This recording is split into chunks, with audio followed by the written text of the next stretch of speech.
and I'm a feminist. Honestly, I believe that we should all be feminists. But before you X out of this video for fear of me trying to convert you into an Amazonian warrior who burns bras and who dances on the graves of men as a hobby, I want to let you know that that's not what feminism is. Feminism is equality of all people. Equality between men and women, regardless of gender, of race, of skin color. The list is endless.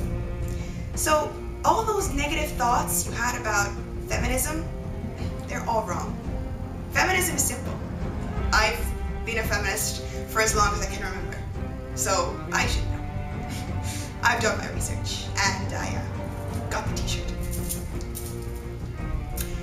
I chose to do this speech because the brilliant Chimamanda Ngozi Adichie convinced me through her speech that truly we should all be feminists.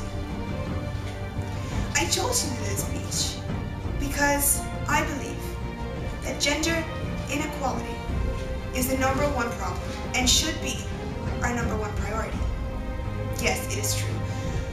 There are millions of problems in our world today, but divided, we can't solve any of them. It is together, through gender equality and through people working together, that we can build a bridge to a better tomorrow. I chose to do this speech because gender inequality isn't the only problem of gender. And if this is news to you, then ask yourself this. If you're a male, have you ever been told to man up? If you're a female, have you ever been targeted or laughed at for being girly? Why is it that boys and girls cannot be into the same things without being publicly shamed? Why should boys and girls live their lives in a certain way so that they can conform to society? Why should society tell us how to live at all? Society shouldn't have any expectations of us, of me, of you, other than that which we hold for ourselves. Gender shouldn't become a label or a to-do list. And I don't want to feel oppressed for who I am or what I'm into. And that is why I chose to do this speech. Because I truly see that there is a problem with gender today. And I think that we should all be aware of this. And I think that we should all be feminists. My friend was the first person to call me a feminist. I was about 14, and we were in his room, arguing. I remember that as we argued and argued, he stopped. He looked at me and he said, "You know what? You're a feminist." And it was not a compliment. I could tell by the tone in his voice. The same tone he would use to say something like, "You're a supporter of terrorism." Now, at the time, I didn't know what the word feminist meant, so I brushed it aside and continued to argue. But the first thing that I promised to do when I got home was to look up feminist in the dictionary. I am angry. Gender, as it functions today, is a grave injustice, and we should all be angry.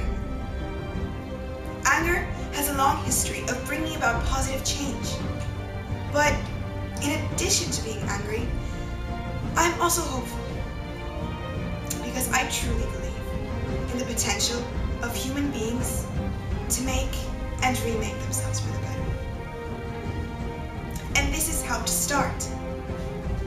We must raise our daughters differently, but we must also raise our sons differently. We do a great disservice to boys in how we raise them. We stifle the humanity of boys. Masculinity becomes this small, hard cage, and we put boys inside that cage. We teach boys to be afraid of fear, of weakness, of vulnerability. We teach boys to mask their true selves in order for them to become, in Nigeria speak, a hard man. In secondary school, for example, a boy and a girl, both of them teenagers, both of them with the same amount of pocket money, would go out. and the boy would always be expected to pay to prove his masculinity. What if we were not to link masculinity with money? What if the attitude was not the boy has to pay, but rather whoever has more money should pay? If we start raising our children differently, then in 50 years, in 100 years, boys would no longer be under the pressure of having to prove this masculinity. But by far, the worst thing that we do to boys, by making them feel they have to be a hard man, is that we leave them with very fragile egos. The more hard man a man feels compelled to be, the weaker his ego is. And then, we do a greater disservice to girls by raising them to cater to the fragile egos of men. We teach girls to shrink themselves, to make themselves smaller. We say to girls, you can have ambition, but not too much. You should aim to be successful, but not too successful. Otherwise, you will be a threat to the man. If you are the breadwinner in a relationship with a man, you have to pretend not to be, especially in public. Otherwise, you will emasculate him.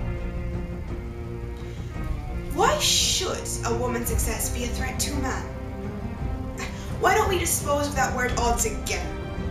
And I don't think there is one word I despise more in the English language than emasculation.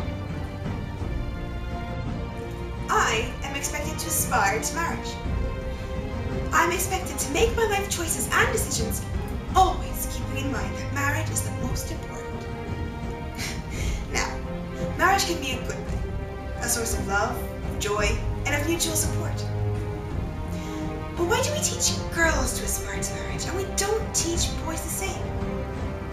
We teach girls that in relationships, compromise is what women do.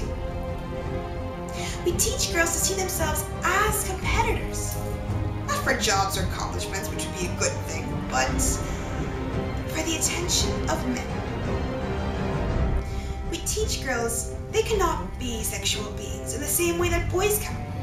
If we have sons, we have no problem knowing about our sons' girlfriends. But our daughters' boyfriends? God forbid. And yet, we expect our daughters to one day bring home the perfect husband. We police girls. We praise girls for virginity, but we don't praise boys for virginity. Recently, a young woman was gang raped in a university in Nigeria. And the response of many young Nigerians, both men and women, was, oh yes, rape is wrong. But what is a girl doing in a room with 4 boys? Now, if we can try to forget the horrible inhumanity of that response, we can see that these Nigerians have been raised to think of women as inherently guilty, and have been raised to think so little of men that the idea of them as savage beings with no control is somehow acceptable. We teach girls shame. Close your legs. Cover yourself. We make them feel as though being born female, they're already guilty of something. And so, girls grow up to be women who cannot say they have desire, who cannot say what they truly think. They grow up to be women who silence themselves and turn pretense into an art form. Now, imagine how much happier we would be. How much freer to be our true individual selves if we didn't have the weight of gender expectations. Now, boys and girls are undeniably different biologically, but socialization exaggerates these differences, and then it becomes a self-fulfilling process. What if in raising children, we focus on ability instead of gender? And what if in raising children, we focus on interest instead of gender? The problem with gender is that it prescribes how we should be, rather than recognizing how we really are. Now, gender can be a very uncomfortable conversation to have. And the fact that many men don't notice gender, or that don't notice the problems of gender, is part of the problem of gender. And because gender can be a very uncomfortable conversation to have, many would choose to close it. So some would bring up evolutionary biology and apes and say, oh yes, how female apes bow down to male apes. But the point is, we're not apes.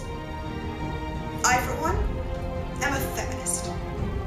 And that day, when I looked up the word feminist in the dictionary, it said feminist. A person who believes in the social, political, and economic equality of the sexes. My own definition of feminist is a man or woman who says, yes, there is a problem with gender as it stands today, and we must fix it. We must do better. Thank you.